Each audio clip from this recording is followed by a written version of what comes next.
Bonjour à toutes et à tous pour ce 23e jour de notre calendrier biblique de l'Avent. Dans 2 jours donc, nous célébrerons la naissance de Jésus. Mais qui lui a choisi ce prénom? Aujourd'hui, la tâche délicate est celle des futurs parents. Dans l'Antiquité, le choix était plus restreint. L'enfant portait le nom d'un aïeul, voire du père. C'est ce dernier qui, de toute façon, nommera l'enfant. Dans la Bible, forcément, quand Dieu se mêle de ces histoires de naissance, il en va un peu différemment. Jésus est un prénom très courant à l'époque. C'est possiblement l'un des prénoms hébraïques les plus donnés dans les milieux judéens et galiléens. C'est un peu le Gabriel, Éden ou Léo du 1er siècle. On connaît un autre Jésus dans les évangiles. Il s'agit du brigand Barabbas, appelé Jésus Barabbas dans l'évangile de Matthieu. Comme quoi, un prénom ne fait pas tout du destin de l'enfant, fort heureusement. Alors Jésus aurait bien sûr pu s'appeler autrement. Pas forcément Kevin ou Félix Antoine, mais pourquoi pas David, Moïse, Jacob ou Abraham, des grands noms. Si Jésus est un prénom répandu, les évangélistes vont quand même en rappeler le sens. Jésus, Jésus en grec, en hébreu Yeshua, signifie Dieu sauve ou Dieu est le salut. Mais les évangélistes vont en dire un peu plus. Ce n'est pas ce prénom qui détermine l'avenir de l'enfant. Dans la Bible, c'est même l'inverse. C'est l'avenir de l'enfant désiré par Dieu qui va déterminer son prénom.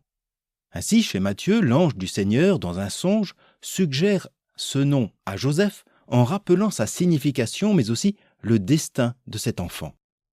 Elle enfantera un fils auquel tu donneras le nom de Jésus, car c'est lui qui sauvera son peuple de ses péchés. Si le nom de Jésus signifie Dieu sauve, ce salut divin, c'est l'enfant, autrement dit l'enfant Dieu. Et l'évangéliste poursuit et confirme en évoquant un second prénom, Emmanuel, en hébreu Immanuel. Tout cela arriva pour que s'accomplisse ce que le Seigneur avait dit par le prophète. Voici que la jeune fille concevra et enfantera un fils auquel on donnera le nom d'Emmanuel, ce qui se traduit Dieu avec nous. En associant ces 2 prénoms, Jésus et Emmanuel, Matthieu délivre l'objet de la mission du Christ, sauver son peuple, mais aussi et surtout être Dieu parmi nous, jusque dans la fragilité de l'enfant. L'évangéliste résume ici le mystère de l'incarnation du Christ. Chez Luc, l'ange Gabriel disait à Marie : « Voici que tu vas être enceinte, tu enfanteras un fils et tu lui donneras le nom de Jésus. » Pourtant, traditionnellement, dans la société antique, l'attribution du nom revient généralement au père. Mais dans la Bible, il y a des exceptions. En Genèse 16, le nom Ismaël est indiqué à Agar, sa mère, pour lui donner comme nom. Mais au final, le texte rappelle quand même que c'est Abraham qui le nomme ainsi. Et oui, ça risquerait de coûter à la réputation du patriarche. En Exode 1, Moïse reçoit son nom de sa mère adoptive, fille de Pharaon. Mais Moïse est ici sans père connu. Par contre, pour Samuel, c'est Anne, sa mère, qui le nomme ainsi et non le père. Ce sera encore le cas pour Élisabeth, envers Jean le Baptiste, nom que confirmera son muet et père Zacharie. Or, à chaque fois, cette attribution du nom par la mère indique combien l'enfant, futur héros biblique, est rattaché à un projet particulier de Dieu. Ainsi, chez Luc, ce n'est pas tant le sens du prénom qui compte que la manière dont il est donné. C'est Dieu lui-même, par l'entremise de Marie, qui donne le nom à l'enfant. Et Luc, particulièrement, associera à ce prénom des titres honorifiques qui expriment davantage l'identité et le destin de ce Jésus.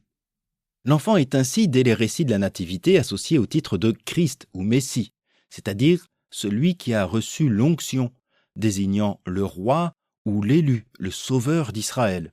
Ces 2 définitions n'étant pas incompatibles. Les termes « fils de Dieu » ou « fils du Très-Haut », révélés par Gabriel, peuvent s'entendre dans le sens générationnel comme également dans le sens d'une titulature royale, au même titre que fils de David.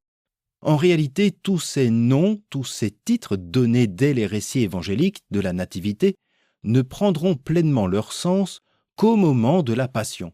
Jésus, le Sauveur, le Roi, le Fils de Dieu, le lecteur de l'Évangile retrouvera ce condensé de désignation à l'occasion de la Passion, au moment de la crucifixion, sur le titulus « Jésus de Nazareth, roi des Juifs » et la parole du centurion « Celui-ci était le Fils de Dieu » selon Matthieu. Si le nom de Jésus signifie « Dieu sauve », il n'en indique pas, lors de sa naissance, la manière dont ce salut adviendra. Tout est dit dans ce prénom, mais tout reste encore à découvrir. Une dernière remarque, et parce que je l'ai entendu. Non, Noël n'est pas un autre prénom de Jésus. Il ne vient pas de Emmanuel, il vient du latin dies natalis, ou jour de la nativité. Ce natalis va subir quelques modifications phonétiques au fil du temps. Natalis, Natal, Nadal, Naël et enfin Noël, mots dont on trouvera des traces dès le XIIe siècle. Ce Noël de la Nativité que nous célébrerons très bientôt. Je vous donne rendez-vous demain pour le dernier jour de notre calendrier biblique de l'Avent avec un épisode spécial et un cadeau spécial, je ne vous en dis pas plus.